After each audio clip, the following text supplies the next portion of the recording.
Un saludo, amigas y amigos. Nos volvemos a encontrar nuevamente en su programa Reflexión Dominical de su canal Metanoia. Ahora nos corresponde inaugurar esta tercera semana del tiempo de Cuaresma. Vamos a también de nuevo escudriñar algunas claves que la liturgia de la palabra en este tercer domingo de Cuaresma nos presenta.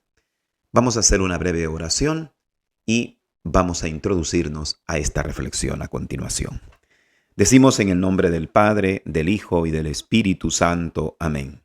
Señor Dios Todopoderoso, fuente de todo don, concédenos la sabiduría que te asistió cuando hacías todo cuanto existe, para que lleguemos a saber lo que te es grato, lo que es tu santísima voluntad. Mándala desde el cielo, para que nos asista en nuestros trabajos y tareas, y así siempre cumplamos tu divina voluntad. En el nombre del Padre, y del Hijo, y del Espíritu Santo. Amén. María, trono de la sabiduría, ruega por nosotros. Pues bien, iniciamos diciendo que el texto de este domingo tercero de Cuaresma está tomado hoy del libro del Éxodo en el capítulo 3, versículos del 1 al 8 y también del 13 al 15. Es la famosa manifestación de la zarza ardiente. Dios se revela a Moisés para salvar a su pueblo que sufre la esclavitud del faraón en un acto de misericordia y de ternura muy noble y muy grande. Ahí se manifiesta a Moisés. Tiene unas características este texto, pues, de una caridad inmensa de parte de Dios para con su pueblo que sufre en la esclavitud. Y es que esta zarza ardiente manifiesta también de algún modo ese amor inextinguible de Dios para con nosotros, los seres humanos. Ese fuego que se consumía y de alguna manera no se acababa, o como mejor dicho dice el texto, que ardía y no se consumía, mejor dicho, pues simboliza el amor de Dios, que purifica, que transforma, pero que no se extingue, porque con amor eterno, dice Jeremías 31:3, te he amado. Y este es el amor que Dios quiere que nosotros también encontremos en nuestras almas, en nuestras vidas, pues es el que da sentido a nuestra existencia. El texto tiene algunos detalles en los que hoy quisiéramos detenernos porque nos ayudarán a considerar algunos elementos en nuestra vida espiritual. El texto comienza diciendo en el capítulo 3, versículo 1 del libro del Éxodo lo siguiente: En aquellos días, Moisés pastoreaba el rebaño de su suegro, Jetró, sacerdote de Madián. En cierta ocasión, llevó el rebaño más allá del desierto, hasta el Horeb, el monte de Dios, y el Señor se le apareció en una llama que salía de un zarzal. Este detalle, hermanos, nos pone ante nosotros el hecho maravilloso de la manifestación de Dios. En esta ocasión, Moisés realiza su trabajo normal, llevar el rebaño para que también se alimenten en el desierto, en algún lugar donde puedan encontrar aunque sea alguna hierba. Pero en esta oportunidad, Moisés va más allá, dice el texto. En cierta ocasión llevó el rebaño más allá del desierto, hasta el Horeb, el monte de Dios. Y esto es tan importante también para nosotros. No ser cristianos conformistas, en el buen sentido de la expresión, lo decimos. Es decir, cristianos que se conformen con solamente ir a misa el domingo, con solamente ir quizás un jueves a la hora santa, y que ahí piensen que ya con eso son buenos cristianos. Hoy la invitación a través del texto del libro del Éxodo es que en esta Cuaresma debemos de plantearnos el hecho de ir más allá de lo que estamos haciendo de bien. Si bien puede ser que muchas de las cosas que hacemos son nobles, son buenas, pero nunca debemos de caer en la trampa de pensar que son suficientes, que ya hemos hecho pues lo suficiente, la suficiente oración, la suficiente pues justicia, caridad, etcétera. Siempre estamos invitados a ir más allá. elevar las cosas hacia el monte Horeb, hacia el monte de Dios. Es decir, elevar las cosas con esa trascendencia que da la vida de la fe, la vida de la gracia, y no conformarnos con solamente mirar nuestra vida desde la perspectiva meramente humana. Muchas veces es muy difícil sobrellevar la vida ordinaria, vida matrimonial, vida laboral, vida vocacional, si solamente la reducimos con una visión estrictamente racional o humana y no ponemos en ella esa visión del más allá, es decir, esa visión de la fe, esa visión sobrenatural, que está por encima de lo natural y que por lo mismo nos hace ver las cosas desde Dios y no solamente desde nosotros.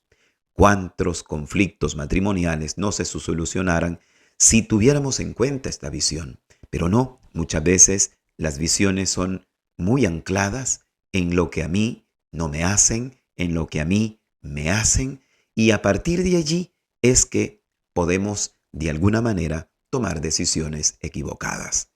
Pero esto no solamente pasa en las convivencias matrimoniales, sino también, como hemos dicho, en la vida laboral, en la vida vocacional, cuantas veces también podemos llegar a conformarnos y a no ir más allá, a ese monte Horeb, es decir, a esa visión sobrenatural que necesitamos para afrontar, para vivir y para ofrecer a Dios todo cuanto, pues, nosotros vivimos, padecemos y también hacemos. En este sentido, entonces, también se nos invita no solo a tener una visión sobrenatural, como hemos dicho, sino también a procurar no conformarnos con las prácticas que ya tenemos. Hemos de procurar alimentar nuestro espíritu, buscar más de Dios, conocer más de Él, practicar más sus mandamientos, tratar de conectar más con Él, aun cuando quizá estemos buscándole. Es lo que hace Moisés.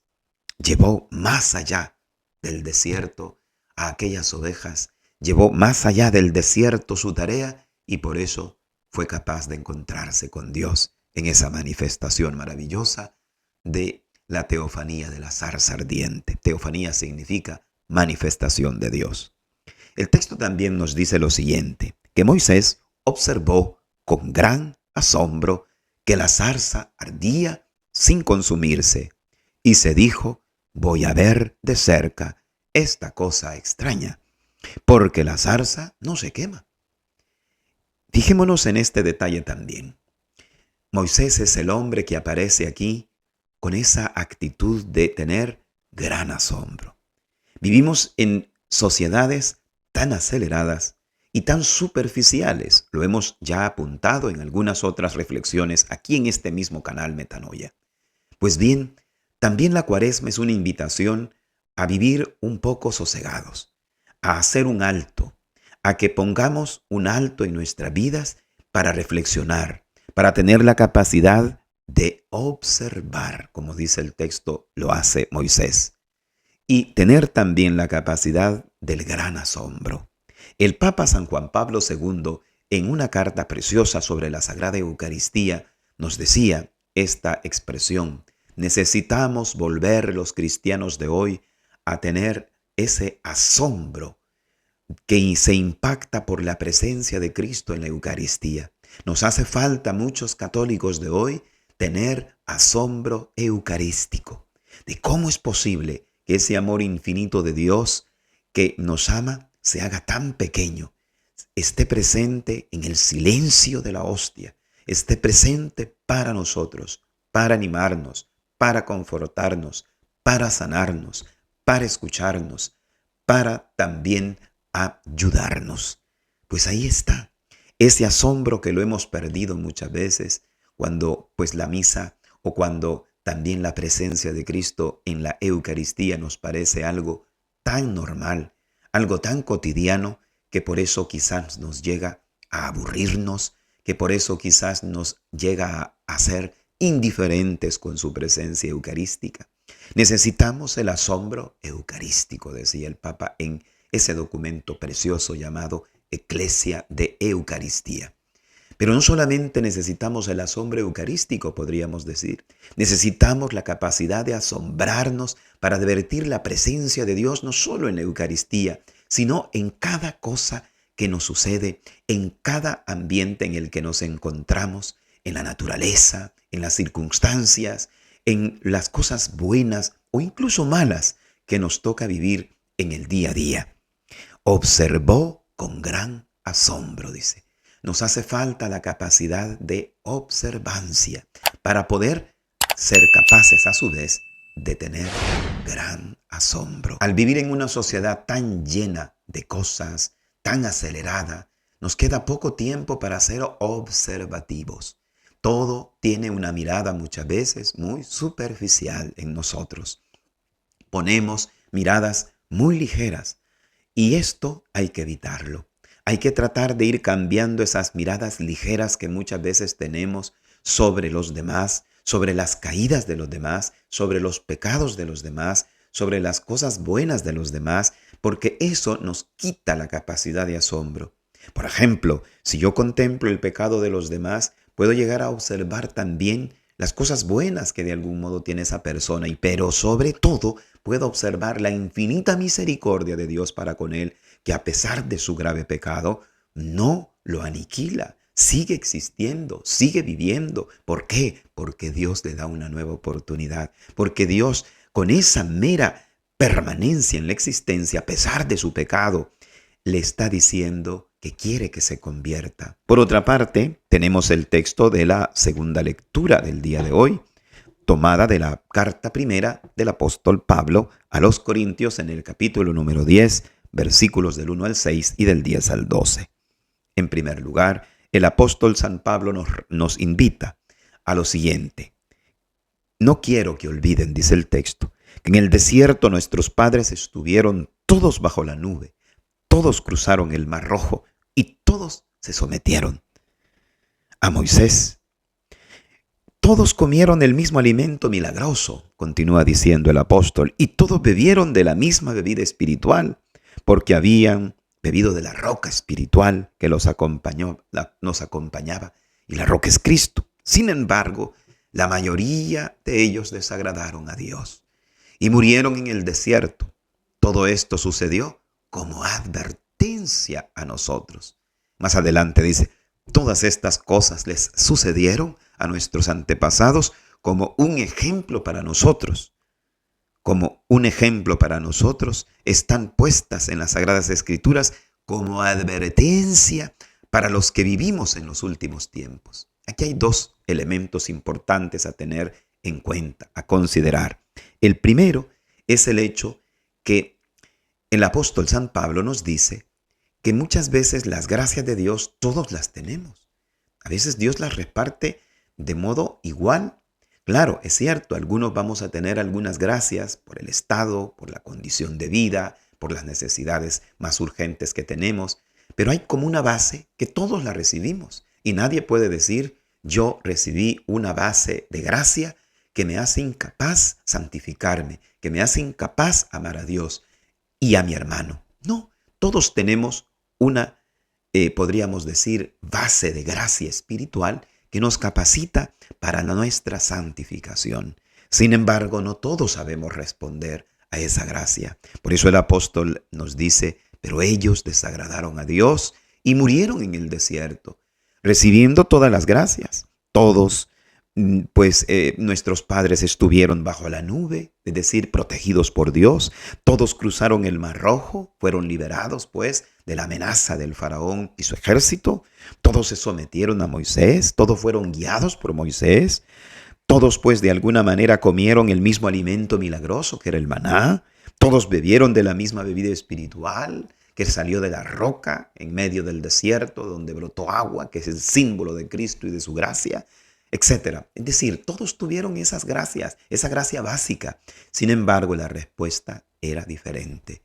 Unos, creyeron más en Dios, pero muchos otros murieron, dice el apóstol. Murieron en el intento, como decimos, porque no fueron capaces de disponer su corazón a Dios. Pero añade un segundo elemento. Todas estas cosas sucedieron como advertencia para nosotros, para que aprendamos. Como decían los clásicos, ¿verdad?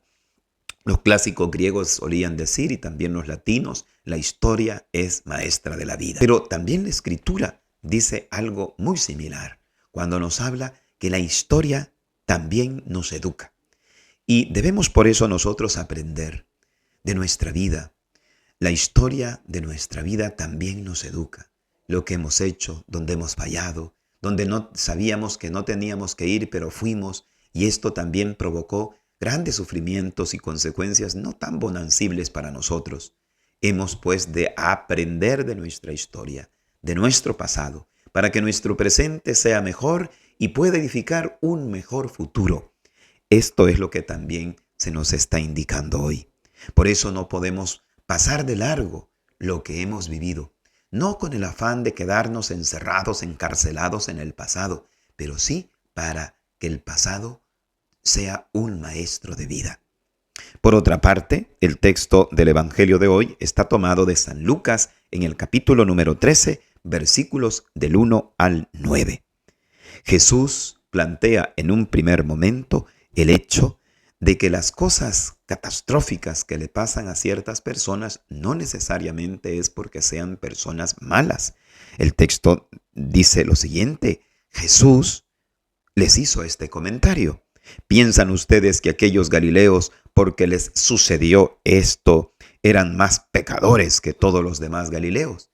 Y es que había asesinado a espada, a cuchillo, a muchos galileos. Pero Jesús dice: ¿piensan ustedes que aquellos galileos, porque les sucedió esto, tan lamentable, tan catastrófico, pues eran más pecadores que todos los demás galileos?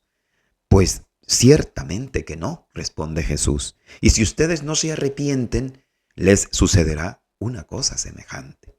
No siempre sufre el que es más malo, pero esto a veces Dios lo deja pasar así para que comprendamos, primero, la necesidad de nunca sentirnos nosotros pues más santos que los demás, sino que siempre sabernos invitados al arrepentimiento, sabernos invitados a esa gracia que nos perdona, que nos purifica y que viene de Dios.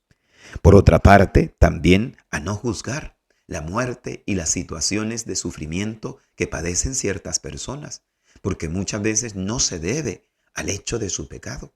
¿Cuántas veces yo como sacerdote he escuchado en ocasiones decir: por algo será, algo estará pagando esta persona, por eso quizás sufre, por eso es que Dios no le escucha, por eso es quizás no se alivia de su enfermedad, por eso le pasan tantas cosas negativas, es que se ha olvidado de Dios. Y puede ser que en ocasiones algo de eso tenga que ver, pero en muchos de los casos no hay nada de eso, no hay nada de eso. Simplemente es que Dios a cada uno lo va moldeando de una manera muy diferente. Y a veces lo hará a través del sufrimiento, de la hora del dolor, de la hora de la soledad, de las sombras, de la enfermedad, etc. Pero otras veces le iluminará y le transformará a través de la sanidad, a través también de cosas muy buenas que le irán pasando a esas personas.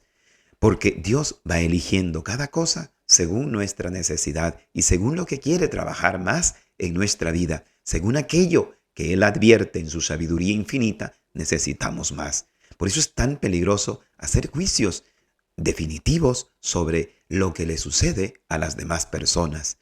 En este sentido, Jesús por eso nos dice también un segundo ejemplo. ¿Piensan que aquellos que fueron aplastados por la torre de Siloé también eran más pecadores que los demás? ¿Piensan acaso que eran más culpables que todos los demás habitantes de Jerusalén? Y en este sentido, pues, no era porque eran más pecadores, sino porque Dios tiene un propósito detrás de todo eso, aunque vuelvo a repetir, no parezca así. Por eso es tan importante no emitir juicios definitivos sobre las circunstancias que viven o padecen las demás personas. Al final, el texto de San Lucas en el capítulo 13, versículos del 1 al 9, termina con estas palabras. Jesús, después de haber narrado la parábola de la viña que no da fruto, de que no da higos, la higuera pues, que está en la viña, y que no da frutos, termina diciendo estas palabras. El viñador le contestó: Señor, déjala todavía este año, voy a aflojar la tierra alrededor y a echarle abono para ver si da fruto. Si no, el año que viene, córtala. Hermanos, aquí es una invitación a saber aprovechar nuestro tiempo presente, porque no sabemos si estamos cerca de que ese tiempo presente se nos acabe definitivamente. Mi tiempo presente es una providencia de Dios, es un regalo maravilloso de Dios. A mí me gusta aquella frase que aparece en una de estas películas infantiles en donde pues un maestro, ¿verdad?, de Kung Fu le dice a otro personaje de esa misma película: el pasado ya no existe, el presente tampoco es, pero el hoy es un regalo que hay que aprovechar. Por eso se le llama presente. Es el presente que Dios nos da. Es el presente no que nos da la vida así de modo difuso, como algunas personas dicen. Es que la vida es la que me ayudó, la vida es la que me da estas cosas maravillosas. No, la vida no tiene inteligencia, voluntad, amor. La vida no da nada. Nos lo da Dios a través de su bondad, de su misericordia. Él es el que nos da la vida, de hecho. Por eso Él es el dueño de nuestra vida. Pero esa vida que tenemos en tiempo presente es un don que hay que saberlo aprovechar, porque no sabemos, como he dicho, si ese don se nos va a acabar. Puede ser que ya estemos cerca de su finalización y nosotros podemos pensar que tenemos suficiente tiempo. Hace ya varios años le escuché a un hermano sacerdote decir que una de las tentaciones más recurrentes o trampas que el enemigo malo pone en el corazón del ser humano es pensar que tiene suficiente tiempo para trabajarse de cara a Dios, de cara a su salvación, que tiene suficiente tiempo de sobra para trabajarse en la virtud, para convertirse, para cambiar de vida, para mejorar en tal o cual aspecto. Y allí vamos retrasando nuestra salvación y con el riesgo de que al final el tiempo no nos ajuste. Por eso, Señor, dice el texto de hoy, le pide a aquel hombre al dueño de la viña, que es esta parábola sobre la higuera que no da frutos en la viña. Señor, deja esta higuera todavía este año. Voy a aflojar la tierra, voy a darle gracias, porque Dios siempre nos da ciertas gracias, ciertos auxilios para que podamos dar fruto. Pero en ocasiones nosotros estamos tan desfocalizados, no tenemos la capacidad de centrarnos y por eso al final terminamos desperdiciando nuestro presente, ese regalo que Dios nos da providencialmente para poder acercarnos más a Él y también a nuestros hermanos. Que el Señor pues nos ayude a tener en cuenta estas consideraciones y que vivamos intensamente cada día de esta Santa Cuaresma para que así podamos vivir de mejor manera la gran Pascua del Señor. Será hasta la próxima, si Dios así lo permite. Que Dios los bendiga, las bendiga. Hasta la próxima.